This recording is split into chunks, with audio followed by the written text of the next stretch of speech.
Oi, gente, olha aqui eu mais uma vez para poder tentar abençoar a sua vida de alguma maneira, trazendo a palavra do Senhor. Se você tem acompanhado, aqui nós estamos no canal Reflexo de Cristo e eu espero estar trazendo a palavra do Senhor, estar abençoando a sua vida, que o Evangelho de Jesus entre no seu coração a partir desse momento e que juntos possamos aprender mais do Senhor, amém? Se você tem acompanhado, abra o capítulo 16, lá em 1 Coríntios. Capítulo 16, 1 Coríntios. A carta de Paulo à igreja de Corinto. Vamos ver que a palavra do Senhor nos ensina. Hoje nós vamos aprender um pouquinho sobre generosidade. Nós vamos aprender como a igreja era exortada, ensinada e como funcionava um pouquinho do que estava acontecendo em Corinto, do que Paulo estava pedindo a eles sobre oferta, sobre generosidade. Amém? Verso 1 diz o seguinte: quanto à coleta para os santos, façam como ordenei às igrejas da Galácia. No primeiro dia da semana, cada um de vocês separe uma quantia em dinheiro, de acordo com a sua renda, reservando-a para que não seja preciso fazer coletas quando eu chegar. Então, quando eu chegar, entregarei cartas de recomendação aos homens que vocês aprovarem, e os enviarei a Jerusalém com a oferta de vocês. Se me parecer conveniente ir também, eles me acompanharão. Então, o que Paulo está dizendo aqui? Que a igreja de Jerusalém, que estava lá em Jerusalém, que para quem não sabe, ele estava falando para Corinto, para a igreja de Corinto, separaram uma oferta generosa para que ele pudesse enviar homens e esses homens enviar essa oferta generosa da igreja para ajudar as pessoas necessitadas da igreja que estava em Jerusalém, que passava necessidades. Então, e Paulo fala que talvez até ele mesmo iria com esses homens se ele visse necessidade nisso, ok? Então, era de acordo, essa oferta, ela era de acordo com a possibilidade, que aqui fala, né? De acordo com a sua renda, no verso 2 fala. Então, cada um já ia separando conforme tinha a sua possibilidade, a sua renda, e eles recrutariam e esses homens levariam essa oferta para a igreja de Jerusalém, ok? Depois de passar pela Macedônia, verso 5, irei visitá-los, já que passarei por lá. Talvez eu permaneça com vocês durante um tempo, ou até mesmo passe o inverno aí, para que me ajudem a seguir viagem, aonde quer que eu vá. Desta vez, não quero apenas vê-los e fazer uma visita de passagem. Espero ficar algum tempo com vocês, se o Senhor permitir. Mas permanecerei em Éfeso até o Pentecoste, porque uma porta ampla e promissora me foi aberta, e há muitos adversários. Ou seja, essa porta que ele está falando é uma porta para pregar o Evangelho de Jesus. Nós devemos desejar isso, porque Paulo ansiava por oportunidade para levar o Evangelho de Jesus. E isso é maravilhoso. Nós temos que aprender um pouco com isso. Abraçar as oportunidades, não perder as oportunidades de falar de Jesus. E ele fala aqui ainda que os adversários são muitos, mas ele se vê alegre. Se Timóteo for, tomem providências para que ele não tenha nada a temer enquanto estiver com vocês, pois ele trabalha na obra do Senhor assim como eu. Portanto, ninguém despreze.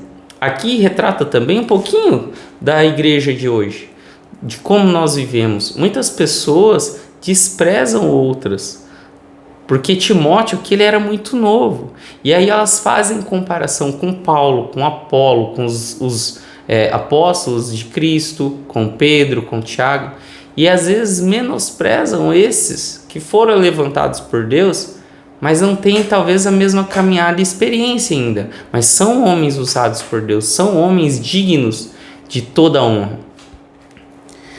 E no caso de Timóteo aqui, o que nós percebemos é que a igreja desprezava ele. Ajudem-no a prosseguir viagem em paz, para que possa voltar a mim. Eu o estou esperando com os irmãos. Quanto ao irmão Apolo, pedi a ele que fosse com os irmãos visitar vocês. Ele não quis ir agora de jeito nenhum, mas irá quando a oportunidade for adequada. Estejam vigilantes, mantenham-se firmes na sua fé. Sejam corajosos, sejam fortes. Façam tudo com amor. Vocês sabem que os da casa de Estéfanas foram o primeiro fruto da Acaia e que eles têm se dedicado ao serviço dos santos. Recomendo, irmãos, que se submetam às pessoas como eles e a todos os que cooperam no trabalho conosco. Ou seja, recomendo o quê? O que ele está recomendando aqui? Submissão àquele que serve a casa do Senhor. Ou seja, a submissão o quê? Aquilo que necessitar, ajude, esteja sujeito, esteja pronto para colaborar naquilo que essas pessoas precisam. Alegrei-me com a vinda de Estéfanas, Fortunato e Acaico, porque eles supriram o que estava faltando da parte de vocês. Eles trouxeram alívio ao meu espírito e ao de vocês também. Homens como esses merecem reconhecimento. Olha só que lindo isso. É Paulo falando para a igreja de Corinto que esses homens que cooperaram no Senhor, que trouxeram alívio para um fardo que estava tendo na igreja, eles mereciam reconhecimento. Então, qual é a nossa função como cristão? Trazer alívio ao corpo de Cristo, não trazer contenda, não trazer mais fardo e mais peso e problemas para ser resolvidos, mas ajudar a resolver os problemas que estão tendo, os fardos pesados, auxiliar, trazer alívio. Essa é a nossa função como cristão. E aqui Paulo aí no final, ele só vem trazer saudações finais, né? As igrejas da província da Ásia enviam saudações, Áquila e Priscila os saúdam afetuosamente no Senhor, como também a igreja que se reúne na casa deles. Então, como que Paulo retrata a igreja do Senhor? Como pequenos grupos nas casas. Era assim a igreja primitiva. Grupos pequenos em casas.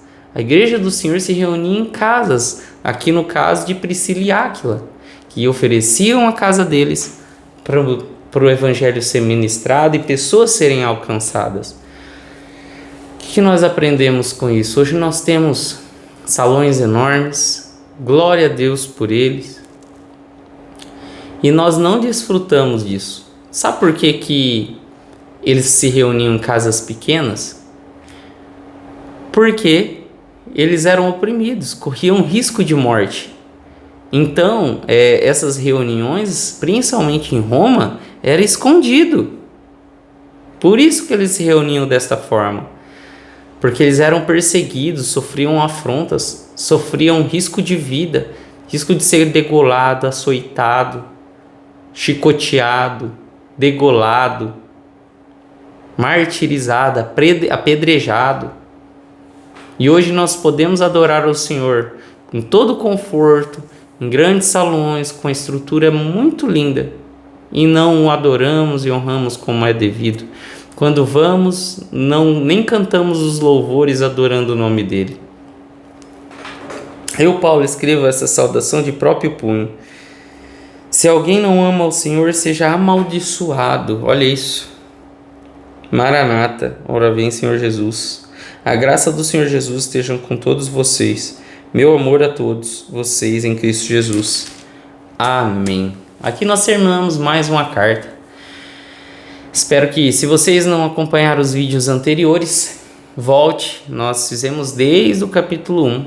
Eu já li o próximo livro que nós vamos iniciar, e será o livro de 2 Coríntios, que é onde Paulo vai expressar o máximo do amor dele pela igreja de Corinto. Na primeira carta de Corinto que nós lemos, nós vimos que Paulo, ele exortou muito a igreja, porque ele amava. E na segunda carta, Paulo vai defender o apostolado dele ainda para uma minoria, porque na primeira carta de 1 Coríntios, nós vimos o quê? Que existiam muitas pessoas em rebelião. A igreja de Corinto estava rebelde, abandonando o verdadeiro evangelho e questionando, a igreja inteira estava questionando a autoridade de Paulo como apóstolo de Cristo. Por quê? Porque tinham falsos apóstolos, falsos cristãos lá dentro, judaizantes, que estavam mudando a cabeça deles. Ou seja, lobos em pele de ovelha. E aí na segunda carta de Coríntios, Paulo vai expressar todo o amor que ele tem pela igreja de Corinto, toda a dedicação dele, todo o carinho. Ele vai falar também que ele escreveu a primeira carta de Corinto exortando eles com lágrimas nos olhos, com o coração moído por dentro, porque ele não queria. Mas ele viu que foi bom. A princípio ele até fala que ele se arrependeu, mas depois ele viu que a exortação serviu para levar a igreja de Corinto ao arrependimento. E aí na segunda carta, depois da igreja ter se arrependido, ficou somente uma minoria ainda se rebelando contra Paulo. Mas aí Paulo pede para a igreja de Corinto, que já se alinhou novamente à visão de Cristo, pede para eles exortar, mas também zelar e cuidar dessas pessoas depois delas serem exortadas, porque é o que acontece na nossa igreja hoje em dia. Aliás, o que não acontece, nós vamos lá, exortamos alguém, disciplinamos alguém e depois abandonamos essa pessoa. Paulo ele vai falar o quê? Vamos exortar, vamos disciplinar, mas também vamos amar. Então depois, para que ela não caia numa profunda tristeza, nós devemos amar, cuidar, acompanhar essas pessoas. E ele vai expressar o máximo do amor dele.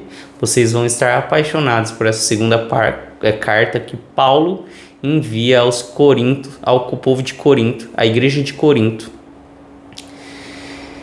E venha assistir comigo, aprender comigo, que como a palavra do Senhor diz aqui, que você possa ser abençoado, que possamos amar as pessoas, que possamos ser generosos como a igreja de Corinto aqui estava sendo, abençoando a igreja de Jerusalém, né? Honrar as pessoas que se devem honra e sermos bênção na casa de Deus, trazendo alívio à obra do Senhor. Que Deus abençoe a todos. Próximo livro será a segunda carta de Paulo aos Corinto, ao povo de Corinto, à igreja de Corinto. Amém? Deus abençoe. Até o próximo vídeo. Seja reflexo de Cristo.